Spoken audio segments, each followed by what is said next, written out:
রান্না করছি ডিমের কারি। এই দেখো ডিমগুলো সেদ্ধ করে নিয়েছি, আর এইদিকে কেটে নিয়েছি পেঁয়াজ।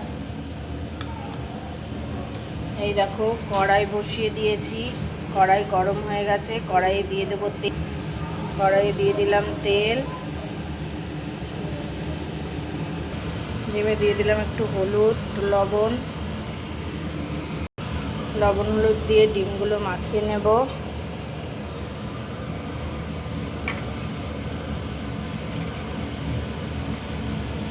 এবার কড়াইয়ে দিয়ে দিলাম ডিম,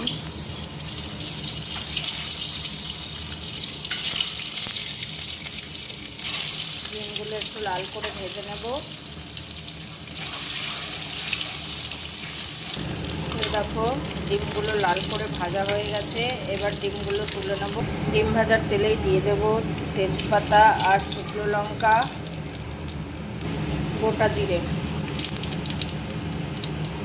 মশলাটা একটু ভাজা ভাজা হয়ে গেছে, এবার দিয়ে দেবো কেটে রাখা পেঁয়াজ।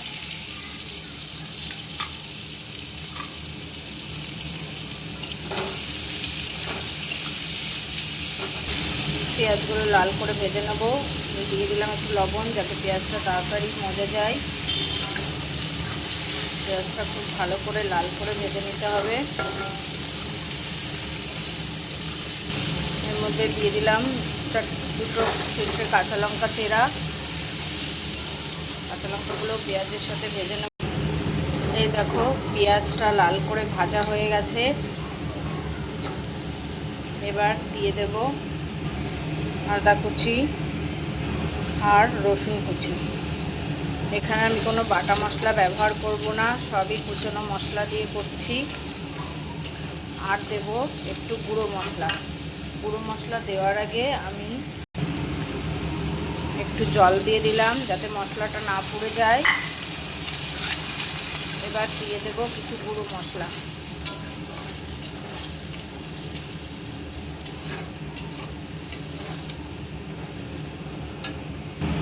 দিয়ে দিলাম 1 চামচ পরিমাণ জিরের গুঁড়ো,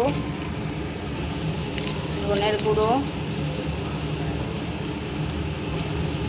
কাশ্মীরি লঙ্কার গুঁড়ো, লবণ, হলুদ। এবার মশলাটা খুব ভালো করে কষিয়ে নেব, যতক্ষণ না মশলা থেকে তেল ছেড়ে দিচ্ছে। এই দেখো মশলাটা কষে এসছে, মশলা থেকে তেল ছেড়ে দিয়েছে।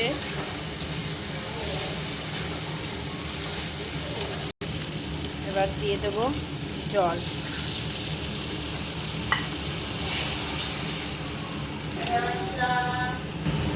জলটা ফুটে উঠেছে, এবার দিয়ে দেব ডিমগুলো। ডিম দিয়ে দিলাম।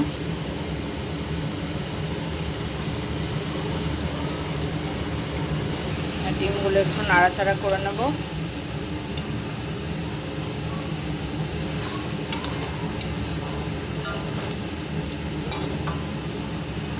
এবার গ্যাসের ফ্লেমটা কমিয়ে চাপা দিয়ে রাখবো কিছুক্ষণ। ঢাকনা সরিয়ে এবার একটু তেজপাতাটা দেখে নেব। এই দেখো সুন্দর কালার এসছে, তেলটাও ছেড়ে দিয়েছে।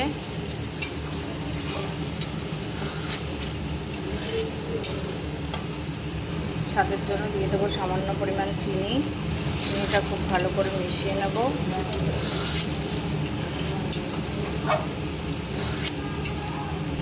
এই দেখো ডিম কষাটা আমার রেডি হয়ে গেছে, এবার নামিয়ে নেব। দিয়ে দেবো একটু গরম মশলা। এবার ডিম কষা আমার পুরোপুরি রেডি। এইভাবে তোমরাও করো। রুটি, পরোটা, ভাত, চায়ের সাথে যার সাথেই খাবে সেটাই খুব সুন্দর লাগবে।